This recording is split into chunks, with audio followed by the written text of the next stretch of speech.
3 artistes retenus. Toujours une œuvre permanente qui a été, c'est l'artiste Philippe Palafré de l'île d'Orléans qui a été retenu.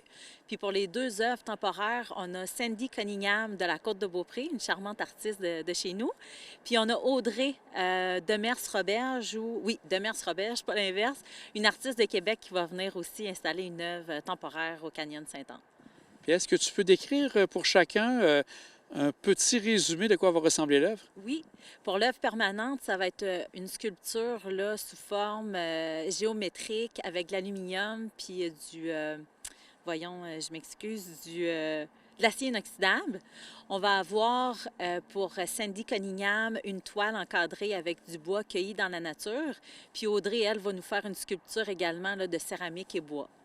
Et quel est le thème que le commissaire Julien Saint-Georges-Tremblay avait pris pour cette année? Le thème était Promesse sauvage.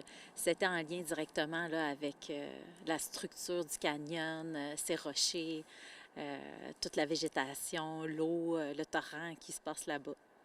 Et au niveau, là, bientôt, les prochaines étapes vont se faire quand vraiment l'hiver sera passé. Est-ce qu'il y a des éléments qui vont se faire un petit peu quand même avant?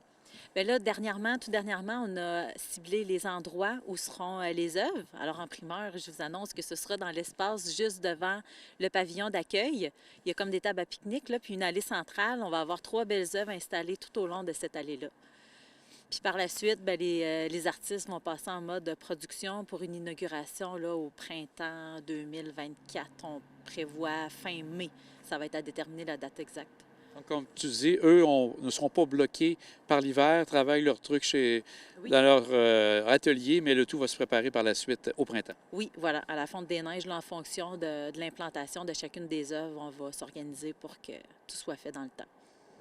Cette année, les gens les gagnants ont été annoncés un peu plus tôt. Est-ce que c'est une raison particulière de votre côté? Oui, bien en fait, c'est que le Canyon de Sainte-Anne souhaitait qu'on inaugure en même temps un peu que le lancement de leur saison au printemps. Fait que ça nous a pressé un peu, bien pressé, on était prêts, là. Il n'y avait pas de problème avec ça. On s'est pris un peu d'avance là, pour que toute la planification soit faite avant le printemps 2024. Maintenant que 3 lieux ont été connus, est-ce que tu as déjà des gens qui te joignent pour aller à les autres éditions 2025-2026? On a des gens qui sont prêts à prendre la relève pour la suite? Bien, ça se parle de plus en plus, là. Honnêtement, Pèlerinard prend de la notoriété, puis oui, là, on entend de plus en plus parler, on sent que les gens ont hâte que ça se déplace chez eux. Fait que c'est une très bonne nouvelle pour nous.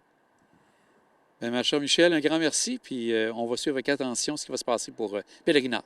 Merci à toi, Jean.